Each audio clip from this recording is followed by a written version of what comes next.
Ini paling murah. Paling murah. Murah dan banyak orang makan. Assalamualaikum. Waalaikumsalam. Okay, apa boleh saya bantu? Sini apa special? Okey, saya suggest. Ni berapa ni? Takut apa nak makan ni? Oi, tak mahal tak bang? Nasi, apa nak nasi? Okey, saya sajakan nasi lemak. Ni, kangkung Ayo, ada.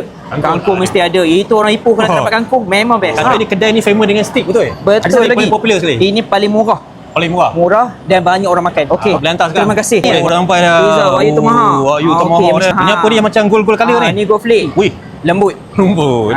Terkejut kan? Dia terkejut. Triple combo dah ini sampai. triple combo ni. Udang besar. Lagi lamb. Ada ayam lagi. So black pepper, slow. RM46.90 je. Wish.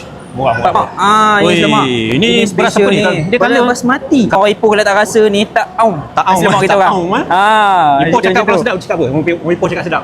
Ipoh orang sedap. Sedap. Sedap. Portion banyak ni memang berpada sangat. Dia punya daging, dia punya kambing, masak cantik. Pizza ni kan dia punya satu slice itu penuh tau isi dia. Rasa cheesy, ada sikit, ada rasa masin sikit, betul-betul flavorful. Ayam dia kan, kau boleh rasa punya rempah daripada kulit hingga ke isi. Kau boleh rasa dia punya juiciness. Dia punya sambal best. Pedas tapi datang kemudian. Kekuatan nasi lemak ni, dia bernasi ni sendiri. Maksudnya dia penuh berlemak. Memang sedap. Buka pukul apa ni? Warung Warung? dengan pizza. 12 tengah hari sampai 11 malam. Kalau steak pukul 5 sampai 11 malam.